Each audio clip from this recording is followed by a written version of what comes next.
नमस्कार मित्रांनो, जागतिक महिला दिनाच्या निमित्ताने महिलांचं आरोग्य आणि आरोग्यातील महिलांचा सहभाग किंवा त्यांची जबाबदारी याविषयी आपण बोलत आहोत. आणि कालचा जो एपिसोड झाला त्याच्यामध्ये काही मला असे सूचना आल्या की सर तुम्ही जे सांगता त्याच्यावर काही उदाहरण देऊन सांगा, किंवा काहींनी विचारलं की रजोनिवृत्ती किंवा ज्याला मेनोपॉज म्हणतो त्याच्यानंतर वाढलेलं जे वजन असतं त्याविषयी तुम्ही बोला. मित्रांनो, तुम्हाला सगळ्यांना सांगतो एक सगळ्यात महत्त्वाची गोष्ट की जन्मापासून आयुष्याच्या शेवटच्या टप्प्यापर्यंत जेव्हा जेव्हा वजन वाढलेलं असतं त्याचं कारण एकच असतं, आणि ते म्हणजे शरीरामध्ये तयार होणारं इन्शुलिनचं प्रमाण ते जास्त असतं. त्यामुळे सर्व तऱ्हेच्या वजन कमी करण्याच्या ज्या प्रक्रिया असतात त्या इन्शुलिन संदर्भात ते जर असतील तर त्याला यश मिळतं. म्हणजे आपण जरी त्याचा थोडाफार प्रमाणात उपचारामध्ये जरी फरक करत असलो तर त्याची मूलभूत प्रक्रिया ही सारखीच असते. त्यामुळे स्त्रियांच्या रजोनिवृत्तीचा वजन कमी करण्याचा प्रयत्न जो असतो तो हा मध्यम वयामध्ये तोच असतो, तरुण वयामधला तोच असतो, बालपणामधला तोच असतो. त्यासाठी वेगळं काही मेकॅनिझम किंवा प्रक्रिया अशी शरीरामध्ये नसते.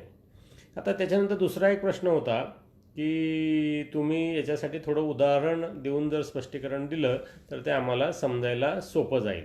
कालच्या याच्यातही मी ते सांगितलं, आधीच सांगितलं होतं की योग्य वेळी मी त्याची उदाहरणं देईल, आणि काही उदाहरणं काल दिलेली पण होती. आज सविस्तर विस्ताराने मी त्याच्याविषयी बोलणार आहे. म्हणजे ही जी अवघड भूमिका, आज मी जे म्हटलं की नवऱ्याची बायको, जी स्त्रीच्या आयुष्यातली सगळ्यात महत्त्वाची घटना म्हणजे एक जबाबदारी असते, नवऱ्याची बायको आणि मुलाची आई. आलं लक्षात? म्हणजे आम्ही नेहमी म्हणत असतो की जिथे इथे भाषणाला मी जातो की स्त्रीला जेव्हा एक बाळ होतं ना तेव्हा ते ॲक्च्युली नेहमी जुळच असतं. म्हणजे एक छोटं बाळ आणि एक मोठं बाळ, आणि त्याच्यामध्ये ती स्वतः, ते छोटं बाळ म्हणजे तिचं बाळ आणि मोठं बाळ म्हणजे तिचा नवरा, या सगळ्यांचं एकत्र एक संतुलन त्या घराचं ठेवणं ही तिची एक मोठी तारेवरची कसरत असते. दुर्दैवाने आपल्या पुरुषप्रधान समाजामध्ये किंवा संस्कृतीमध्ये याला आपण फारसं महत्त्व देत नाही. म्हणजे पुरुष तर नाहीच नाही, स्त्रिया देखील स्वतःला देत नाहीत महत्त्व. माझ्या मते हे अत्यंत घराचं आरोग्य राखणं ही अत्यंत महत्त्वाची जबाबदारी आहे. आणि जेव्हा जेव्हा आरोग्य राखण्याची जबाबदारी येते तेव्हा आरोग्यापेक्षा आपण आजाराकडे जास्त महत्त्व देतो.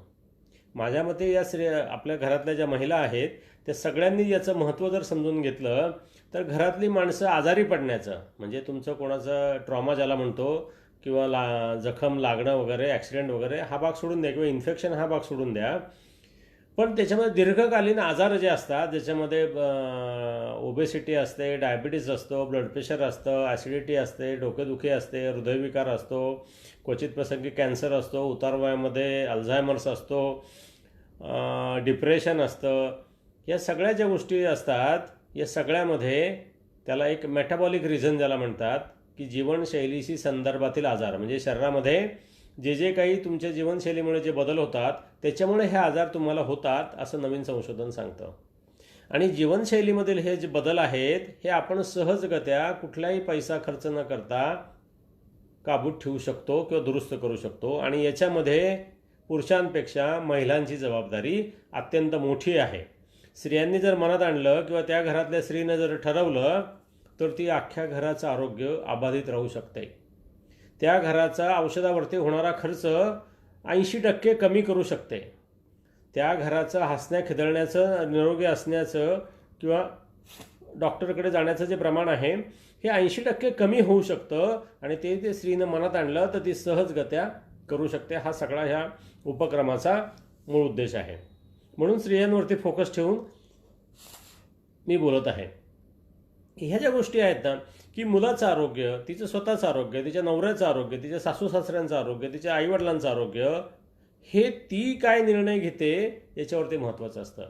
बऱ्याचदा जेव्हा पुरुष येतात आमच्याकडे त्याच्याबरोबर त्यांची म्हणजे अर्धांगिनी बरोबर असते, आणि तेव्हा ते सांगतात की मला काही सांगू नका, हे तुम्ही डॉक्टर ते आहाराचं जे काही सांगता ना हे त्या आमच्या मंडळींना सांगा, किंवा माझ्या मिसेसला सांगा, किंवा माझी बायको आहे तिला सांगा.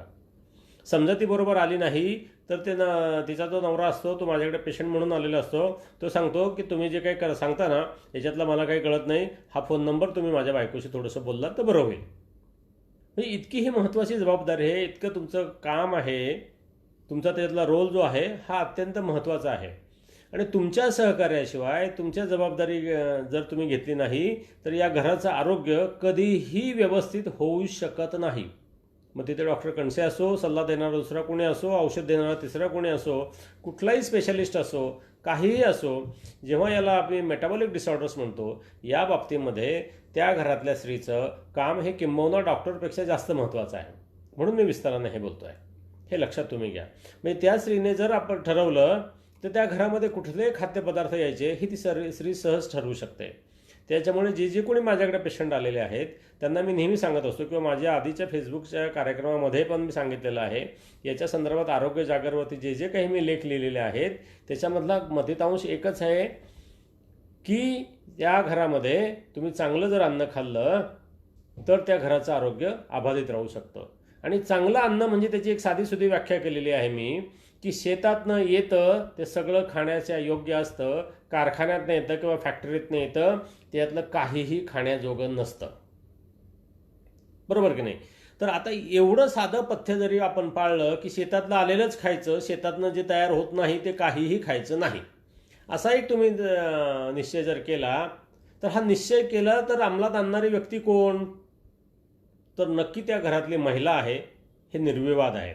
त्या महिलेने जर ठरवलं तर याच्याशिवाय कुठलाही भाग म्हणजे खाद्यपदार्थ घरामध्ये येऊ शकत नाही, आणला जाऊ नये. हे मी जरी किती कंठशोष करून सांगितलं, कुठल्याही त्याच्यातल्या तज्ज्ञ माणसाने सांगितलं तरी ती स्त्री ठरवू शकते यांचं किती ऐकायचं आणि किती नाही ऐकायचं. या घरामध्ये तिचं राज्य असतं, डॉक्टरचं नसतं आणि डॉक्टरचं नसावं देखील, असं माझं मत आहे. आलं लक्षात? मग ती त्या कुटुंबाची आरोग्याची रक्षण करते आहे. डॉक्टर समजा तुम्ही डॉक्टरकडे गेलात आणि 15-20 मिनटं अर्धा तास त्या डॉक्टरशी बोललात तर समजा तुम्ही महिन्याने त्या डॉक्टरकडे परत जाणार असाल तर 29 दिवस 23 तास 30 मिनटं त्या डॉक्टरच्या वतीने काम करणारी ती तज्ज्ञ व्यक्ती असते किंवा डॉक्टरच्या सल्ल्याचं अंमलबजावणी करणं हे तिच्या हातात असतं. तिने ठरवलं तरच हे शक्य आहे.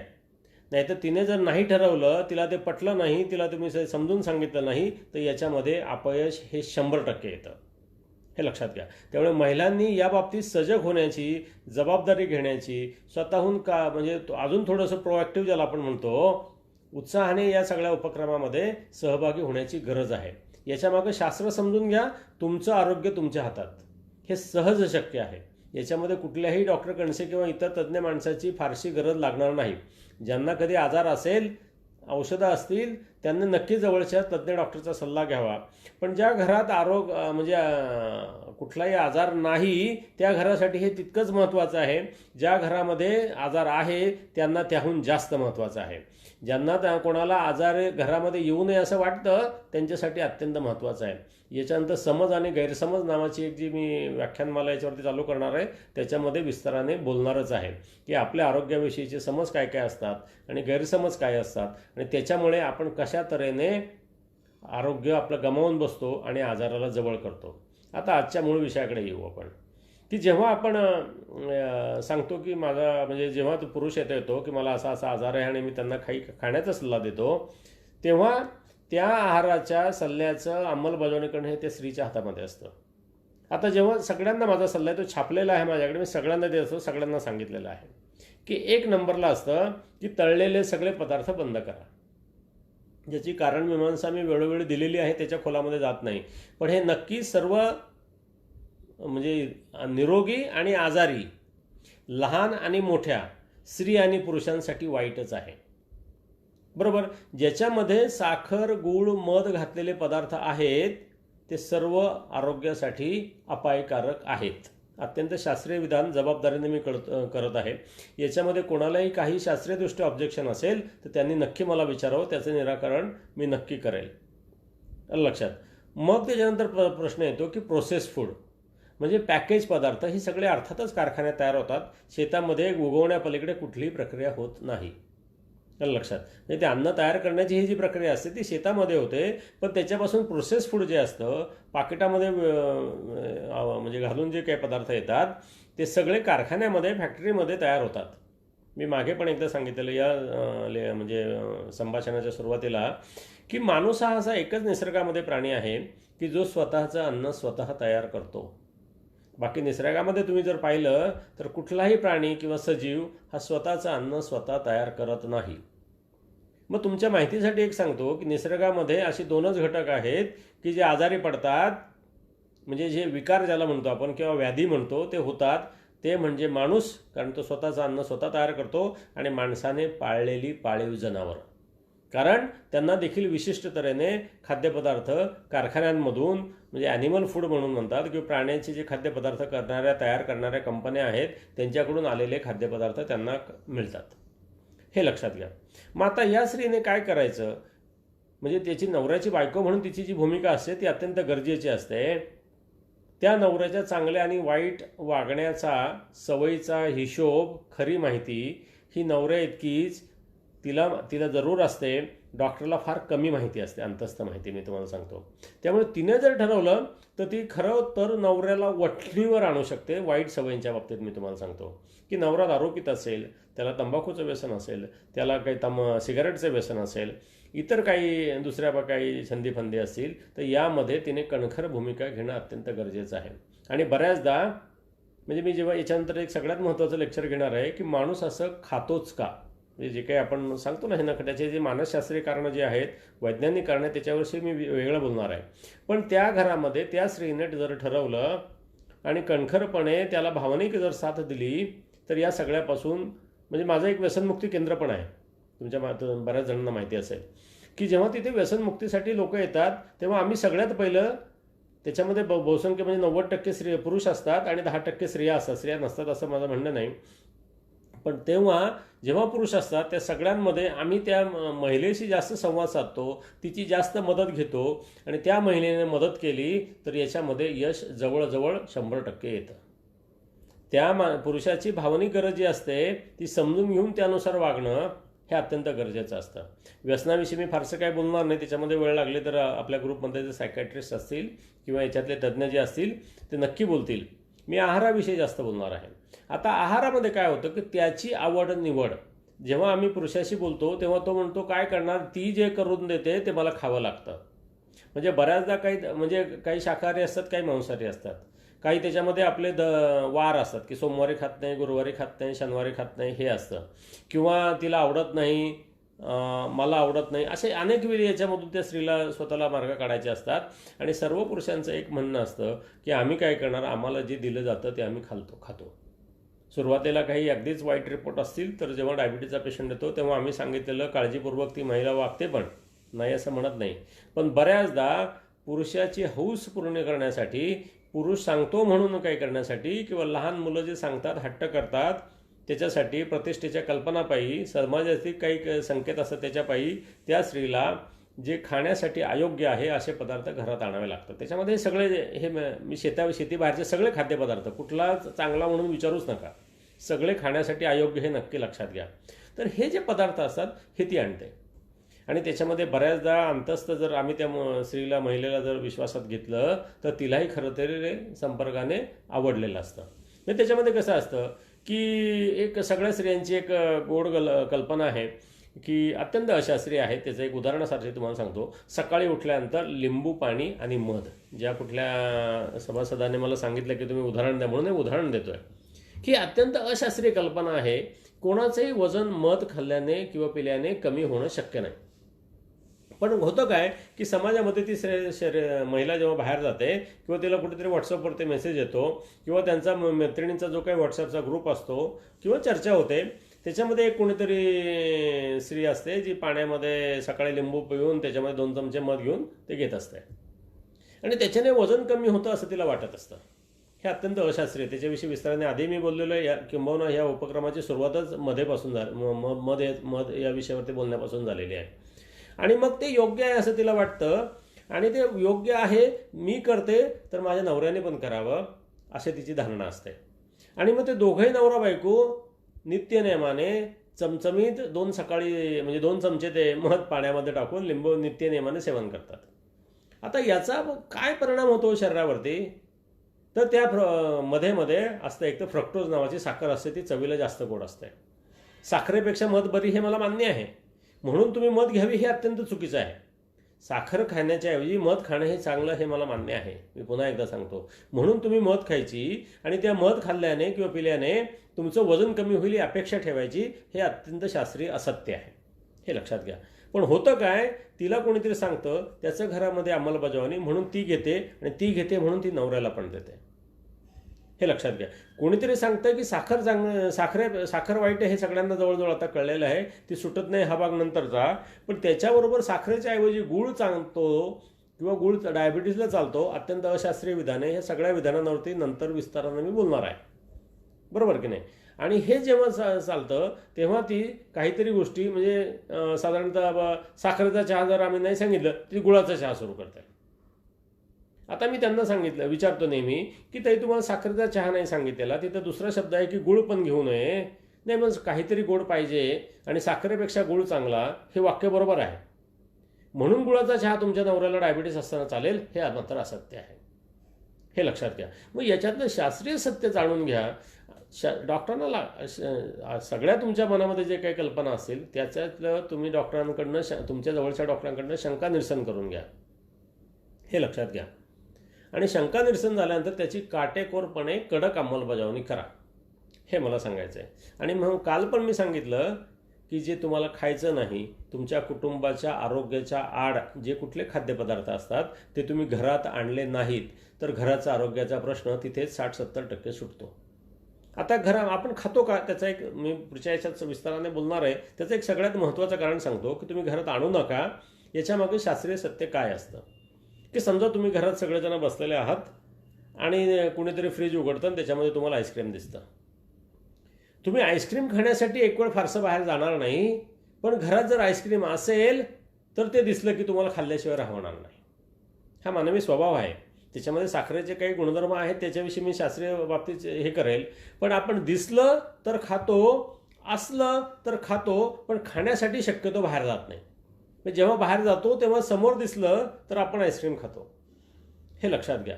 याच्यामागची सायकोलॉजी, मानसिकता जी आहे की दिसलं आणि असलं तर आपण खातो. जेव्हा आपण घराबाहेर कुठल्या कामासाठी जातो तेव्हा आपल्याला दिवस खाण्याची आठवण देखील येत नाही किंवा भूक पण लागत नाही, पण घरात पाय ठेवला की आपल्याला लगेच भुकेची जाणीव होते. याच्यामागचं मानसशास्त्र समजून घ्या. म्हणजे असलं, सहज उपलब्ध असलं आणि दिसलं तर आपण खातो. आणि त्याच्यानंतर स्त्रियांसाठी किंवा नवऱ्यासाठी किंवा मुलासाठी दुसरी एक महत्त्वाची गोष्ट असते की उरलं तर आपण खातो, बरोबर. एक दिसतं म्हणून खातो, असतं म्हणून खातो आणि उरलं तर खातो. या तिन्ही गोष्टी असतात. आणि याच्यामध्ये काय खरेदी करायचं हे तिसरी ठरवू शकते. म्हणजे समजा तुम्हाला दिवसभर म्हणजे तुम्ही आठवड्याचा बाजार किंवा महिन्याचा बाजार भरायला दुकाना मॉलमध्ये गेलात तर तुम्ही समजा तुम्हाला आईस्क्रीम आणायचं आहे फॉर एक्झाम्पल घरामध्ये खाण्यासाठी, किंवा बिस्किट आणायचे किंवा कोल्ड्रिंक आणायचे, ते सगळ्या घरांमध्ये असतात, बरोबर की नाही. किंवा वेफर्स आणायचे, काय अमुक आणायचे. तर आपण एक मोठा पुडा आणण्यापेक्षा छोटा पुडा आणू शकतो, किंवा त्या वेळेपुरतं, त्या दिवसापुरतं, मागणीपुरतं किंवा गरजेपुरतंच फक्त आणायचं. म्हणजे त्याची उरल्यानंतर खायचं हा भाग तरी नक्की आपण टाळू शकतो. ते 2 पुडे आणायचे असेल तर एक पुडा आणायचा असेल तर छोटा पुडा, एवढं तरी आपण करू शकतो. त्याच्यामध्ये उरलं तर खायचं हा जो भाग आहे हा सहज टाळता येतो. सगळ्या स्त्रिया जेव्हा माझ्याकडे या काउन्सिलिंगसाठी येतात त्या सगळ्यांना मी आवर्जून सांगत असतो की तुमच्यासाठी वाईट आहे, ते तुमच्या मुलासाठी पण वाईट आहे, ते तुमच्या घरासाठी पण वाईट आहे, तुमच्या नवऱ्यासाठी वाईट आहे. त्याच्यामध्ये एक सगळ्यात महत्त्वाची मानसिकता असते की घरामध्ये एक माणूस माझ्याकडे डायबिटीससाठी समजा जर आला, बरोबर की त्याचं साधारणतः काय 35-40-45 वय आहे, आयुष्याच्या ऐन उमेदीच्या काळात, आणि मोठ्या जबाबदारीने तो सगळ्या घराचा गाडा ओढत असतो, लक्षात. आणि मग त्याच्यामध्ये दुसरी कल्पना येते की त्यांना डायबिटीस आहे म्हणून काय घरातल्या सगळ्या माणसांचं आम्ही गोडबंद करायचं का. तर याचं उत्तर मी नक्की हो असं देईल, बरोबर. कारण त्यांना त्रास आहे डायबिटीसचा म्हणून ते माझ्याकडे आलेत, आणि तुमची फक्त साखर नॉर्मल आहे किंबहुना तुम्हाला काही त्रास नाही म्हणून तुम्ही खायचं नाही, हे अत्यंत अशास्त्रीय विधान आहे. त्यांना आज झालाय, तुम्ही आज काळजी नाही घेतली तर त्यांचा डायबिटीस तर लवकर कंट्रोल होणार नाही, पण तुम्हाला देखील लवकर डायबिटीस होण्याची शक्यता आहे. म्हणजे नवऱ्याला डायबिटीस असेल तर बायकोने देखील पथ्य पाळणं हे गरजेचं आहे, हे मी तुम्हाला सांगतो. त्याच्यामध्ये कुठलाही त्याग मी सांगत नाही आहे. याच्यातलं शास्त्रीय सत्य असं आहे की त्याला झालेला असतो आणि हिला होणार असतो, आणि त्यांच्या मुलाला ते होण्याची शक्यता खूप जास्त प्रमाणात असते. कारण तिघही जण वर्षानुवर्ष एकाच पद्धतीचा आहार घेत असतात. हे लक्षात घ्या. म्हणजे मग त्याच्यामध्ये सगळ्या घरामध्ये हा मोठा एक द्वंद्व उभं राहतं की एक मुलगा, समजा 2 भाऊ बहिणी आहेत एका घरामध्ये, म्हणजे छोटी एक 20 वर्षाची मुलगी आहे आणि दुसरा 15 वर्षाचा मुलगा आहे. आणि ती 20 वर्षाची मुलगी कॉलेजमध्ये जाते, थोडं तिला थोडी वजन वाढलेलं असतं, म्हणून ती माझ्याकडे आणतात आणि मी तिला सांगतो की हिचं असं तुम्ही डाएट घ्या, किंवा गोड देऊ नका, मैद्याचं देऊ नका, तळलेलं देऊ नका, आणि तिला चांगला पौष्टिक आहार द्या. आणि मग तिथे तिचा कुठल्या तरी शेजारी भाऊ बसलेला असतो, तो तिच्याकडे पाहून थोडासा हसत असतो, आता कसं झालं, तुला आता नाहीच खायला मिळणार असं म्हणत असतो. आणि मी आवर्जूनपणे कधीही न चुकता सांगत असतो, ही जे खात नाही ना, किंवा हिला जे खाऊ नका असं मी सांगितलेलं आहे, हे याला पण लागू करा. मग तो माझ्याकडे चमकून पाहतो आणि म्हणतो, का बरं, माझं ते वजन चांगलंच आहे. मग मी त्याला एकच सांगतो की समजा ती 20व्या वर्षी माझ्याकडे येऊन बसलेली आहे, तुला 18व्या वर्षी माझ्याकडे यायचं आहे का? मग तो म्हणतो, याचा काय संबंध आहे? तर मी सांगतो, तिला जर 15व्या वर्षी हा जर प्रश्न विचारला असता, तर तिनेही तुझ्यासारखा मला प्रश्न विचारला असता की माझं वजन आज फारसं वाढलेलं नाही किंवा वाढलेलं नाही आहे, तर मी आज पथ्य पाळायची काय गरज आहे? ती 15व्या वर्षी आली नाही, पण तू कुठल्या तरी कारणाने माझ्यासमोर आलेला आहेस, त्यामुळे 20व्या वर्षी अशी अवस्था होऊ नये असं तुला वाटत असेल, तू आजपासून पथ्य पाळा. त्याच्यानंतर तिची आई किंवा वडील असेल तर मी त्यांना आवर्जून सांगतो की या मुलीचं वजन हे तिच्या खाद्यावरती अवलंबून आहे आणि तिचं खाद्य ह्या कुटुंबाच्या खाद्यावरती अवलंबून आहे. हा परस्पर एकमेकात गुंतलेला प्रश्न आहे, हा भावनिक प्रश्न आहे, हा मानसिक प्रश्न आहे, हा सामाजिक प्रश्न आहे आणि कौटुंबिक प्रश्न आहे. ही त्याची व्याप्ती आहे, हे लक्षात घ्या. की असं कधीच होत नाही की आईवडील एखादा पदार्थ आणला आणि आईवडिलांनी खाल्ला आणि मुलींनी नाही खाल्ला. एक उदाहरण म्हणून मी तुम्हाला सांगतो की आईवडिलांनी साखरेचा चहा घेतला आणि मुलीला बिन साखरेचा चहा घेतला, किंवा बायकोने साखरेचा चहा घेतला, नवऱ्याला बिन साखरेचा दिला. असं सहसा फारसं आपल्या समाजामध्ये होत नाही, आणि जरी झालं तर फार काळ टिकत नाही. ह्या ज्या गोष्टी वाईट आहेत, ह्या चिरंतन वाईट आहेत, सगळ्यांसाठी वाईट आहेत. म्हणजे ज्यांना आजार आहे त्यांना वाईटच आहेत, ज्यांना नाही त्यांच्यासाठी देखील वाईट आहे, आणि ज्यांना ॲपरंटली काही नाही किंवा कौतुक म्हणून ती मुलांच्या पिढीमध्ये जे मी म्हणतो ते त्यांच्यासाठी देखील वाईटच आहे. मग हे जे वाईट आहे हे तुम्ही घरात आणलं नाही तर ते डोळ्यासमोर येणार नाही. म्हणजे नसेल, म्हणजे असेल तर तुम्ही खाल, नसेल तर खाणार नाही. जे दिसेल तर खाल, दिसणार नाही तर खाणार नाही, आणलं नाही तर दिसणार नाही. आणि कमी आणलं, समजा कमी आणलं तर उरणार नाही, त्यामुळे उरलं म्हणून तुम्ही खाणार नाही. ह्या तिन्ही पातळीवरती आपण यशस्वी लढा देऊ शकतो, हे लक्षात घ्या. म्हणून ही अत्यंत अवघड जबाबदारी आहे, कारण मुलं हट्ट करत असतात, नवरा काहीतरी प्रत्यक्ष अप्रत्यक्ष सांगत असतो, त्याच महिलेला पण स्वतःचं काहीतरी मत असतं, तिकडे सासू सासऱ्यांचं काहीतरी दबावतंत्र चालू असतं. मग आता आमचे खायचे दिवस नाहीत का, आम्ही आमच्या तरुणपणामध्ये कुठे काही खाल्लं. मग खाणं म्हणजेच तुमचं आयुष्य चैन आणि असं काय आहे का की जे खाल्ल्याने तुम्ही आजारी पडता, जे खाल्ल्याने तुमचं आरोग्य धोक्यात येतं. अशा गोष्टी करणं म्हणजे योग्य आहे का, हे त्या ज्येष्ठाने विचार करावा. आणि सगळ्यांनी एकत्रित जर केलं तर मी नेहमी सांगत असतो, सगळ्यांसाठी माझं एक कॉमन वाक्य आहे की तुम्ही असं काही करत असाल तर वर्षाची दर महिन्याची 31 तारीख तुम्ही बाजूला काढून ठेवा. वर्षामध्ये 6-7 वेळा ती येते. डायबिटीजचा जर पेशंट असेल ते अत्यंत गरजेचं असतं. एखाद्याचं वजन वाढलेलं असेल तर अत्यंत गरजेचं असतं. आणि त्याहूनही सगळ्यात महत्त्वाचं असतं की ज्या घरामध्ये 10-12 वर्षाची मुलं किंवा मुली ही जास्त जाड असतात, जाडीसाठी त्यांना चिडवलं जातं, हिणवलं जातं, यांचं वजन वाढलं म्हणून आईवडील देखील बोलतात, आजी आजोबा देखील बोलतात, मित्र देखील बोलतात, त्यांच्यासाठी हे त्याहून जास्त महत्त्वाचं असतं, जरी त्यांची साखरेचा रिपोर्ट नॉर्मल असेल तरी. आणि याच्यावरती त्या महिलेनं जर ठरवलं की समजा घरामध्ये 4 माणसं आहेत तर आईस्क्रीम आपण घ्यायची तर 4 घ्यायची का 3 घ्यायची का 2 घ्यायची. म्हणजे आईस्क्रीम जर खायचं असेल तर दोघात एक घेतलं तर 2 आईस्क्रीम येऊ शकतात, प्रत्येकाला 1 म्हटलं तर 4 येऊ शकतात. उद्या सकाळी लागलं तर आणायचं म्हणून 5-6 आईस्क्रीम आपण आणली तर ते बाळ उद्या सकाळी देखील ते मागू शकतं, हे लक्षात घ्या. म्हणून मी नेहमी सांगत असतो की हे अत्यंत गरजेचं आहे. याच्यावरती थोडीशी बंधनं, थोडीशी शिस्त आणि त्याच्यातलं शास्त्रीय सत्य आपण समजून घेणं गरजेचं आहे. एक अत्यंत महत्त्वाची जबाबदारी आहे, ते मी सांगतो की आता जसं जसे या क्षेत्रातलं माझं सिनियरिटी वाढत जाते आणि पेशंटकडनं मला जेव्हा पेशंट येतात तेव्हा 10-12 वर्षाची मुलं जाड तर असतातच, डायबिटीज देखील अत्यंत जास्त प्रमाणामध्ये आढळत सापडला आहे. त्यामुळे मुलं डायबिटीज म्हणजे जाड मुलं माझ्याकडे आली की लगेच त्यांची शुगर चेक करून घेतो, लगेच त्यांचं इन्सुलिन चेक करून घेतो आणि तो रिपोर्ट जेव्हा घेऊन ते पालक माझ्याकडे येतात तेव्हा त्यांना कळतं की आपण किती गंभीर प्रसंगाला सामोरं गेलेलं आहे, की जे गोष्ट 50-60 वर्षामध्ये व्हायला पाहिजे ती या मुलाला 10व्या 12व्या 15व्या वर्षी व्हायला लागलेली आहे. अत्यंत गंभीर असं प्रकरण आहे. आणि या सगळ्यामध्ये या स्त्रीची भूमिका ही अत्यंत मध्यवर्ती आहे. त्या मुलाला खाण्याच्या सवयी, त्या नवऱ्याला खाण्याच्या सवयी ह्या लावणं हे त्याच्यामध्ये ती स्त्री महत्त्वाची भूमिका निभावू शकते. तिची स्वतःची तब्येत तर चांगली राहीलच, नवऱ्याची पण राहील आणि मुलाची पण राहील. हा दोन्हीचा बॅलन्स तिला ठेवावा लागेल.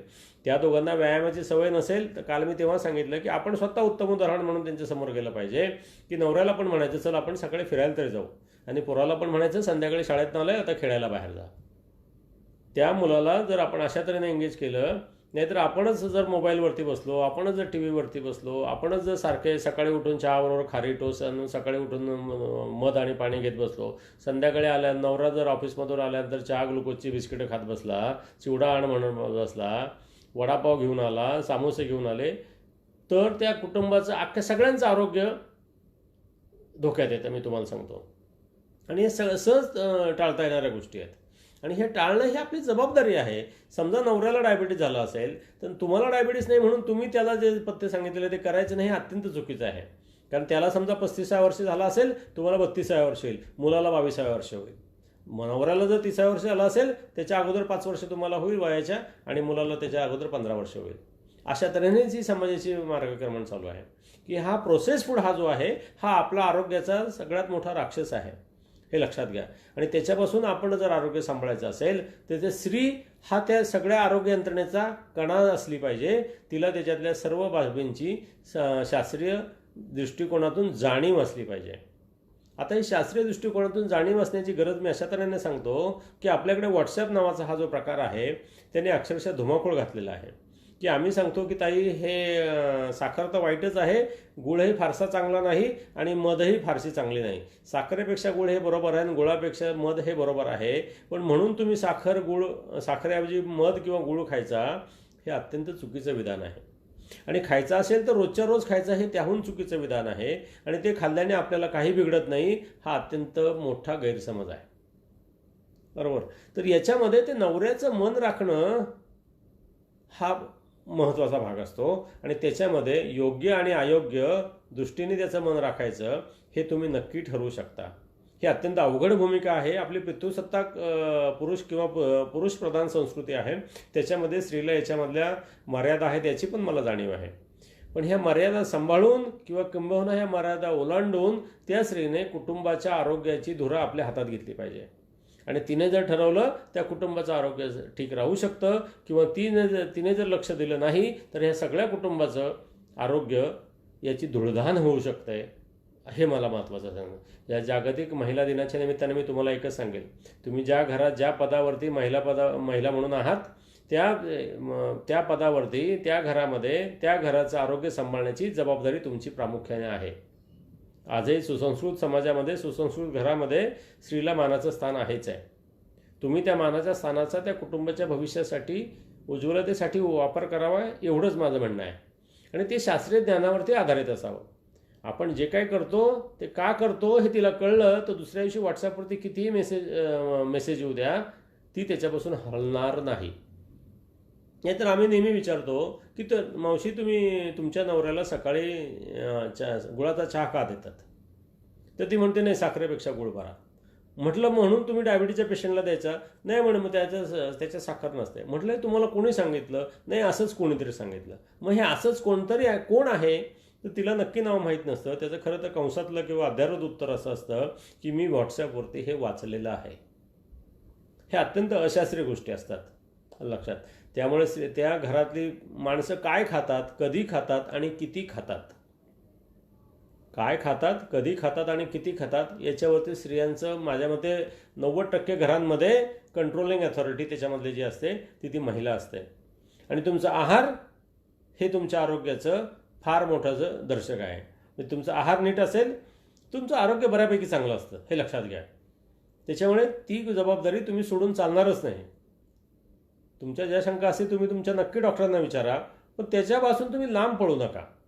त्याच्यापासून याने काय होतं आणि त्याने काय होतंय आणि कुणीतरी काहीतरी सांगतं म्हणून करायचं, हे नक्की पहिलं. आणि हे अक्षरशः बोकाळलेलं आहे घराघरामध्ये. म्हणजे जो आजार असेल की आमच्या डॉक्टरांचं दुर्लक्ष आहेच, पण आमचं अज्ञान आहे. हे मी तुम्हाला वारंवार सांगतो की आमच्या वैद्यकीय अभ्यासक्रमामध्ये आरोग्य हा विषय नसतो.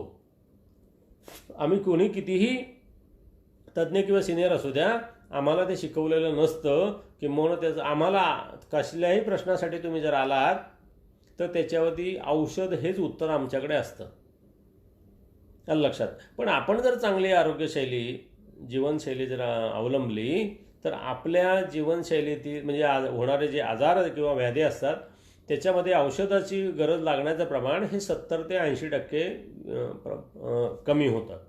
आणि हे ती स्त्री ठरवू शकते. तिला सल्लागार म्हणून डॉक्टर काम करू शकतात. त्यांना वैद्यकीय त्याच्यातलं माहिती जर असेल, अशा डॉक्टरचा आपण सल्ला घेतला तर हे सगळं सोपं आहे. आणि त्याच्यातलं एक गोष्ट कुठल्याही डॉक्टरकडे जाण्याअगोदर तुम्ही घरी करू शकता. सगळ्या स्त्रियांनी करावी अशी माझी आग्रहाची विनंती आहे किंवा सल्ला आहे की सगळ्या घरांमधलं प्रोसेस फूड जे आहे हा तुमच्या आजाराचा 70-80% भाग आहे, लक्षात घ्या. भले तिथे डायबिटीज असू द्या, भले तिथे ब्लड प्रेशर असू द्या, भले तिथे पाळीच्या तक्रारी असू द्या, ॲसिडिटी असू द्या, संधिवात असू द्या, डिप्रेशन असू द्या, स्थूलता असू द्या, ह्या सगळ्यामध्ये अत्यंत महत्त्वाची बाब आहे. आणि हे सगळं तुम्ही कुठल्याही डॉक्टरांच्या मदतीशिवाय सल्ल्याशिवाय सर्व महिला, तुमचं शिक्षण काही असू द्या, तुमची सामाजिक परिस्थिती काही असू द्या, तुमची आर्थिक परिस्थिती काही असू द्या, हे नक्की वाईट आहे. तुम्हाला असा कुठलाही डॉक्टर भेटणार नाही की जो सांगेल की प्रोसेस फूड चांगलं असतं. वैज्ञानिकांमध्ये डॉक्टरांमध्ये कितीही मतभेद असू द्या, पण एका गोष्टीविषयी जगातील सर्व शास्त्रज्ञांचं तज्ज्ञांचं मत एकच मत आहे की प्रोसेस फूड म्हणून जे आहेत ते सगळी खाण्यासाठी अयोग्य आहेत. बरोबर. आता त्याच्यामध्ये दुसरी एक गोष्ट अनावधानाने सगळ्या महिलांकडे होते. पुरुषांच्या बाबतीमध्ये मला कधी बऱ्या प्रकारे आढळत आहे की मुलासाठी जे काही आणलेलं असतं ते देखील मोठ्या माणसांना आणि नवऱ्याला शेअर केलं जातं. म्हणजे खरेदी करताना लहान मुलांसाठी आपण करतो की आईस्क्रीम आहे, चॉकलेट आहे, वेफर्स आहे, कोल्ड्रिंक आहे, त्याच्याहून जायचं म्हणजे बोर्नविटा आहे किंवा कॉम्प्लान आहे, मायलो आहे, बूस्ट आहे किंवा प्रोटीन पावडर आहेत. बरोबर की नाही. प्रोटीन पावडर ही थोडी वयस्क लोकांसाठी किंवा म्हाताऱ्या माणसांसाठी असतात, म्हणजे ती सांगितली जातात. कुठले त्याचे 100 ब्रँड तुम्हाला माहीत आहेत, मला फारसे काही ब्रँड त्याच्यातले माहीत नाहीत. आणि मग लहान मुलांचं असतं ते मोठ्या माणसांना, मोठ्या माणसांचं जे असतं ते लहान मुलांना. आणि त्याच्यामध्ये नवरा हा जो घटक असतो ना, तो त्या मुलाचं जे बोर्नविटा असतं ते पित असतो. बऱ्याच घरांमध्ये ते मला की ते चांगलं लागतं, कारण ते साखर असते, त्याच्यात चॉकलेट असते, त्याच्यात कोको असतो, लक्षात. त्याच्यामुळे ते चांगलं लागतं. आणि ते आरोग्याचं एक अत्यंत आरोग्याचा मोठा शत्रू आहे. समजा तुम्ही आणलं असेल ते सगळ्यांसाठी शेअर करण्याची गरज नाही. पण मी तुम्हाला सांगतो, ज्या ज्या घरामध्ये तुम्ही प्रोटीन पावडर वापरता ती तातडीने बंद करा, कुठलीही असू द्या. म्हणजे तुमच्या समजा सासू सासरे असतील किंवा तुमचा नवरा असेल, तो समजा त्याला काही कारणाने कुठल्या डॉक्टरांनी प्रोटीन पावडर दिलेले असतील, तातडीने बंद करा. काही गरज नसते, त्याचा काहीही फायदा नसतो. आणि तुम्ही प्रोटीन पावडर जी कुठली घेता त्याच्यावर ते कंटेंट तुम्ही नक्की वाचा. ते इतके बारीक असतात की त्याला एक मॅग्निफाईंग लेन्स घेऊन म्हणजे बहिर्गोल भिंग घेऊन तुम्हाला ते वाचावं लागतं. सगळ्या मोबाईलमध्ये ते आता सुविधा आहे, ते नक्की वाचा. त्याच्यामध्ये तुम्हाला प्रोटीन पर्सेंटेज असतं हे 25 ते काही मी चुकून एखाद दुसरं पाहिलं असेल की ज्याच्यामध्ये 50-52% किंवा 25 ते 50% दरम्यान प्रथिनं त्याच्यामध्ये असतात. ती साधारणतः सोयाबीनची पावडर, दुधाची पावडर अशा स्वरूपामध्ये असतात. आणि मग उरलेलं 50% काय असतं त्याच्यामध्ये लिहिलं असं नो ॲडेड शुगर असं त्याच्यामध्ये असतं.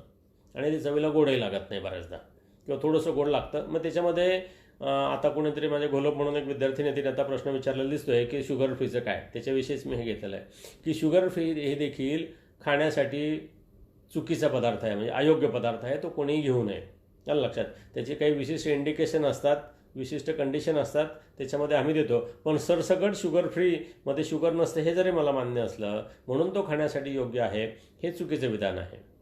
आणि ते प्रोटीन पावडरकडे मी पुन्हा येतो की त्या प्रोटीन पावडरमध्ये जे काही 25 ते 50% प्रथिनं असतात, पण उरलेली 50% जे असतं ही स्टार्च असते, कॉर्नफ्लोअर असतं, म्हणजे मक्याचा सॉर्ट ऑफ मैदा असतो किंवा मैदा असतो.